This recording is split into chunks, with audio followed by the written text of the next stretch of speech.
Praise lord. దేవునికి స్తోత్రం కలుగును గాక. మనం ప్రార్థించుకుని వాక్య భాగంలో ప్రవేశిద్దాం. పరలోకమందున మా తండ్రి, ఉదయకాల సమయంలో ప్రభువా మిమ్మల్ని స్తుతించుటకు, ఆరాధించుటకు, మహిమపరచుటకు, ఘనపరచుటకు మీరు అనుగ్రహించిన మహోన్నతమైన సమయాన్ని బట్టి స్తోత్రం ప్రభువా. ఎక్కడ ఇద్దరు ముగ్గురు చేరి నా నామములో ప్రార్థిస్తారో అక్కడ నేను ఉంటాను సెలవిచ్చింది ఇదిగా ప్రభువా. మీరు మాతో ఉన్నారు, మాలో ఉన్నారు, మా మధ్యలో ఉన్నారు, వాళ్ళు ముందుకు నడిపిస్తున్నారు. మీ ఆత్మాభిషేకం ద్వారా ప్రభువా వాళ్ళు అభిషేకిస్తున్నారు. మీ నామ మహిమార్థమే ప్రభువా నేను నడిపిస్తున్న విధానం బట్టి స్తోత్రం వందనములు చెల్లించుకొచ్చున్నాం తండ్రి. ఈ స్వార్థ సకల లోకంలో వ్యాపించడానికి సాయం చేయండి. సమస్త మానవాళి పాప పరిహారంతో మీరు కలువరి శిలువలో చిందించిన రక్త ధారాలను బట్టి పాప క్షమాపణ కలుగుతున్న సర్వలోకానికి ప్రకటించిన కృప చూపి నడిపించి సహాయం చేయమని, మీ నామ మహిమార్థమే తిరిగి రాకడను ప్రకటించడానికి సహాయం చేయమని యేసు క్రీస్తు ప్రభు పరిశుద్ధ నామమున ప్రార్థించుచున్నాము తండ్రి.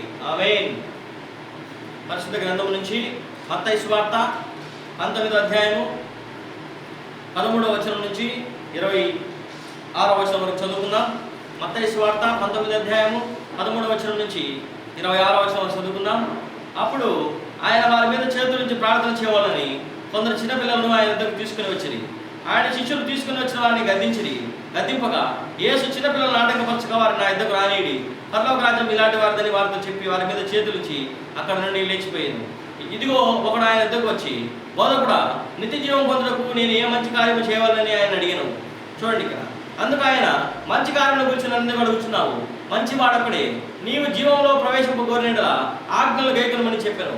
అతడు ఏ ఆజ్ఞల్ని ఆయన అడుగుగా, యేసు నరహత్య చేయవద్దు, వ్యభిచరింపవద్దు, దొంగిలవద్దు, అబద్ధ సాక్ష్యం పలకవద్దు, నీ తల్లిదండ్రులను సన్మానింపుము, నిన్ను వలని పొరుగువాడిని ప్రేమింపులను అన్నవి అని చెప్పాను. అందుకు ఆయనడు, ఇవన్నీ అనుసరించునే ఉన్నాను, ఇంకను నా కొదవ ఏమని ఆయన అడిగిను. అందుకు యేసు, నీవు పరిపూర్ణ కోరినలా పోయి నీ ఆస్తిని అమ్మి బీదలకిమ్ము, అప్పుడు పరలోకమందు నీకు ధనం కలుగును, నీవు వచ్చి నన్ను వెంబడించమని అతనితో చెప్పాను. అయితే ఆ యవనుడు మిగులు ఆస్తి గలవాడు కనుక ఆ మాట విని వ్యసనపడుచు వెళ్ళిపోయాను. యేసు తన శిష్యులను చూచి, ధనవంతుడు పరలోక రాజ్యంలో ప్రవేశించుట దుర్లభమని మీతో నిశ్చయంగా చెప్పుచున్నాను. ఇదిగాక ధనవంతుడు పరలోక రాజ్యంలో ప్రవేశించడం కంటే సూది బెజ్జంలో వెంట దురుట సులభమని మీతో చెప్పుచున్నాను అన్నాడు. శిష్యులు ఈ మాట విని మిక్కిలి ఆశ్చర్యపడి, అలాగైతే ఎవడు రక్షణ పొందగలని అడుగా యేసు వాడిని చూచి, ఇది మనుషులకు అసాధ్యమే కానీ దేవునికి సమస్తము సాధ్యమని చెప్పారు. దేవునికి స్తోత్రం కలుగును గాక. ప్రియమైన దేవుని బిడ్డలారా, ఈ యొక్క వాక్య భాగంలో కొన్ని సంఘటనలు మనకు మిక్సింగ్ కలిసిపోయినాయి కనుక వాటిని మనం ఒక్కొక్కటిగా విశదీకరించుకొని ముందుకు సాగుదాం. ఈ వాక్య భాగం గమనించినట్లయితే ప్రభు వాక్యం సెలవిస్తుంది, కొందరు చిన్నపిల్లలను తీసుకొని వచ్చి ఆయన వారి మీద చేతుల నుంచి ఆయన ప్రార్థన చేయాలని ఆయన దగ్గర వచ్చినప్పుడు శిష్యులు తీసుకుని వచ్చిన వారిని ఏం చేశారంటే శిష్యులు గద్దించారని చెప్పి ఇక్కడ మనం చదువుతున్నాం. అప్పుడు యేసు ప్రభు అన్నాడు, చిన్నపిల్లలు ఆటంకపరచవద్దు, వారిని నా యుద్ధకు రానియడి, చిన్నపిల్లలు ఆటంకపరచక వారిని నా యుద్ధకు రానియడి, పరలోక రాజ్యం ఇలాంటి వారిది అని వారితో చెప్పి వారి మీద చేతులుచి అక్కడ నుంచి ఆయన వెళ్ళాడని చెప్పి ప్రభు వాక్యం సెలవిస్తుంది. చిన్నపిల్లలు ఆటంకపరచవద్దు, వారు నా యుద్ధకు రానియండి ప్రభు వాక్యం సెలవిస్తుంది. యేసు ప్రభు స్వయంగా చెప్తున్నాడు, చిన్నబిడ్డలను ఆయన ప్రేమిస్తున్నాడు, చిన్నబిడ్డలను ఆయన కరుణిస్తున్నాడు. ప్రభు వాక్యం సెలవిస్తుంది. మత్తయి సువార్త 18వ అధ్యాయం 3వ వచనంలో యేసు ప్రభు చెప్తున్నాడు, మీరు మార్పు పొంది బిడ్డల వంటి వారైతే కానీ పరలోక రాజ్యంలో ప్రవేశింపలేరని మీతో నిశ్చయంగా చెబుతున్నాను. కాగా ఈ బిడ్డ వల్ల తను తాను తగ్గించుకొని వాడేవాడు, వాడే పరలోక రాజ్యంలో గొప్పవాడు. ప్రియమైన దేవుని బిడ్డలారా, మీరు మార్పు పొంది బిడ్డల వంటి వారైతే కానీ పరలోక రాజ్యంలో ప్రవేశింపలేరని మీతో నిశ్చయంగా చెబుతున్నాను. కాగా ఈ బిడ్డలు తను తాను తగ్గించుకుని వాడేవాడు, వాడే పరలోక రాజ్యంలో గొప్పవాడు. ఎందుకు దేవుడు చిన్న బిడ్డలను ప్రేమిస్తున్నాడంటే మార్పు పొంది బిడ్డల వంటి వారు కావాలి. మోహం స్వార్థ 3వ అధ్యాయం 3వ వచనం ప్రభు వాక్యం సెలవిస్తుంది, ఒకడు కొత్తగా జన్మిస్తేనే కానీ వాడు దేవుని రాజ్యంలో ప్రవేశింపాలని యేసు ప్రభు నికోదేముతో చెప్తున్నాడు. ఈ ప్రాముఖ్యమైన విషయాలు మనం గమనించినట్లయితే చిన్న బిడ్డలు తగ్గింపు కలిగి ఉంటారు, చిన్న బిడ్డలు విశ్వాసం కలిగి ఉంటారు, చిన్న బిడ్డలు వినయ విధేయతలు కలిగి ఉంటారు, చిన్న బిడ్డలు చెప్పింది వింటారు, చిన్న బిడ్డలు చెప్పింది నేర్చుకుంటారు. ఆ విధంగా చిన్న బిడ్డలాగా మనం కావాలని చెప్పి యేసు ప్రభు ఈరోజు నిన్ను నన్ను కోరుకుంటున్నాడు. సహోదరుడా, సహోదరి, అన్నా, చెల్లి, అక్క. ఈరోజు మన పరిస్థితి ఏ విధంగా ఉంది? చిన్నబిడ్డలాగా ఉంటున్నామా, లేకపోతే పెద్దలాగా పెద్ద పెద్ద ఆలోచనలు, పెద్ద పెద్ద క్రియలు చేస్తున్నామా? యేసు క్రీస్తు ప్రభు కూడా ఈ లోకానికి చిన్నబిడ్డగానే జన్మించాడు. ఆదాము హవ్వలను దేవుడు తయారు చేసి ఏదో దాంట్లో ప్రవేశపెట్టాడు, కానీ తన ప్రియ కుమారుని ఈ లోకానికి చిన్న బిడ్డగా తల్లి గర్భం నుంచి పంపించి ఆయన చిన్న బిడ్డగా ఉద్భవించడం జరిగిందని మనం గమనించాలి. కాబట్టి చిన్న బిడ్డలు నాటకపరచవద్దు. దేవుని రాజ్యానికి, దేవుని సువార్తను, దేవుని కార్యక్రమంలో ఏ చిన్న బిడ్డ ఉత్సాహంగా పాల్గొంటున్నారో ఆ చిన్న బిడ్డలను మనం ఆటంకపరచకుండా చిన్నతనం నుంచి వారిలో దేవుని యొక్క స్వార్థను, దేవుని యొక్క వాక్యాన్ని, దేవుని యొక్క నామాన్ని పెంపొందించవలసిన వారైనా చిన్న బిడ్డలు ఆటంకపరచవద్దు అని ప్రభు వాక్యం సెలవిస్తుంది. కాబట్టి మీ కుటుంబాల్లో ఏ చిన్న బిడ్డ దేవుని స్వార్థ చేయాలని, దేవుని పని చేయాలని, దేవుని నామం కోసం పాట పాడాలన్నప్పుడు ఆ చిన్న బిడ్డను మనం ఎంకరేజ్ చేయాలి. ఆ చిన్న బిడ్డ ఆసక్తిని మనం గమనించి మనం ఉత్సాహపరచాలి. ఆ చిన్న బిడ్డను దేవుని సన్నిధిలో ఇంకా ఇంకా ఇంకా ఎదుగుటకు మనం కృప చూపి నడిపించాలి. కానీ మనము మన యొక్క సొంత పనులకు, చదువులని, ఈ లోక ఆశల వైపు చిన్న బిడ్డలను పయనింపజేస్తే చివరికి వారి జీవితం నాశనమైనప్పుడు మనమే బాధపడ ఏడ్చాల్సి వస్తుంది. ప్రియ సహోదర సహోదరి, ముఖ్యంగా తల్లి తండ్రి మనం గమనించవలసిన విషయాలు, చిన్న బిడ్డలు ఆటంకపరచకుండా వారిని దేవుని దగ్గరకు మనము నడిపించాలి. దేవుని నామములో వారు ఎదిగేటట్టు మనము ప్రోత్సాహపరచాలి. దేవుని నామమును వారు విశ్వసించినట్టుగా మనం వారికి మెలకువలు నేర్పించాలని ప్రభు వాక్యం సెలవిస్తుంది. అలాగే ప్రభు దగ్గరికి ఒక వ్యక్తి వచ్చాడు. ప్రభు నిత్య జీవం పొందడానికి నేను ఏ మంచి కార్యం చేయాలని అడుగుతున్నాడు. ప్రియమైన దేవుని బిడ్డలారా, నిత్య జీవం పొందడానికి మంచి కార్యం ఏంటంటే యోహాను సువార్త 17వ అధ్యాయం 3వ వచనంలో ప్రభు వాక్యం సెలవిస్తుంది. యోహాను సువార్తలో గమనించండి. యోహాను సువార్త 17వ అధ్యాయం 3వ వచనంలో ప్రభు వాక్యం ఉంటుంది, అద్వితీయ సత్య దేవుడైన నిన్నును నీవు పంపిన యేసు క్రీస్తును ఎరుగుటే నిత్య జీవము. అద్వితీయ సత్య దేవుడైన నిన్నును నీవు పంపిన యేసు క్రీస్తును ఎరుగుటే నిత్య జీవము. ఇక్కడ వచ్చి ఏమడుగుతున్నా అంటే, నిత్య జీవం నాకు వారసుడు కొడుకు నేను ఏమి చేయగలను అని ప్రభువుని అడుగుతాను. ఆ ఏ మంచి కార్యం చేయాలని అడిగాను. అందుకు ఆయన మంచి కార్యం గురించి నన్ను అడుగుతున్నావు, మంచి వాడపడే నీవు జీవంలో ప్రవేశింపబోనే ఆజ్ఞలు గైకొనమని చెప్పాను. జీవంలో ప్రవేశించాలంటే ఆజ్ఞలు గైకొనాలి. ఆజ్ఞలు గైకొనాలంటే మనం ఆజ్ఞలు ఏంటో తెలుసుకోవాలి. అప్పుడు మనం గమనించాం యోహాను సువార్త 17వ అధ్యాయం 3వ వచనంలో, అద్వితీయ సత్య దేవుడైన నిన్నును నీవు పంపిన యేసు క్రీస్తును ఎరుగుటే నిత్య జీవం అని ప్రభు వాక్యం సెలవిస్తుంది. అప్పుడు యేసు ప్రభు చెప్పాడు, ఏ ఆజ్ఞలు నాకు అడిగినప్పుడు నరహత్య చేయవద్దు, వ్యభిచరింపవద్దు, దొంగిలవద్దు, అబద్ధ సాక్ష్యం పలకవద్దు, తల్లిదండ్రులను సన్మానింపు, నిన్ను వలని పొరుగువారిని ప్రేమిపనని అనునవి అని చెప్పాను. అందుకు ఆయన ఇవన్నీ అనుసరించునే ఉన్నాను, ఇంకా నా పొదువు ఏమని ఆయన అడిగాను.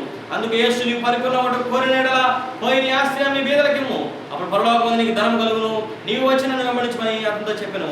అయితే ఆ యవనుడు మిగిలిన ఆస్తి గలవాడు కనుక ఆ మాట విని ఎసరపడుచు వెళ్ళిపోయి యేసు ప్రభు అన్నాడు, నరహత్య చేయవద్దు, వ్యభిచరింపవద్దు, దొంగిలవద్దు, అబద్ధ సాక్ష్యం పలకవద్దు, నీ తల్లిదండ్రులను సన్మానించు, నిన్ను అని పొరుగువాడిని ప్రేమించని చెప్పినప్పుడు ఆ యొక్క యవనస్తుడు ఇవన్నీ చిన్నప్పటి నుంచి చేస్తున్నాను, ఇంకా నాకేం తక్కువైంది అన్నప్పుడు పోయి నీ ఆస్తి మీ బీదలకి అప్పుడు పరలోకం నీకు ధనం కలుగుతుంటే అతను మిగిలిన ఆస్తి గలవాడు కనుక వ్యసనపడుచు వెళ్ళిపోయాడని చెప్పి ప్రభు వాక్యం సెలవిస్తుంది. ఈరోజు నీ జీవితంలో అద్వితీయ సత్యదేవుడైన యేసు తండ్రిని, యేసు క్రీస్తు ప్రభును విశ్వసించినట్లయితే నువ్వు నరహత్య చేయవు, వ్యభిచరించవు, దొంగిలవు, అబద్ధ సాక్ష్యం పలుకవు, తల్లిదండ్రులను సన్మానిస్తావు, నిన్ను పొరుగువారిని ప్రేమిస్తావు, ఈ ధనాన్ని పేదలకు ఇస్తావు. అప్పుడు నీవు ఈ యవనస్తులాగా పారిపోవు. ఎందుకంటే యేసు ప్రభు నీలో ఉంటాడు కాబట్టి.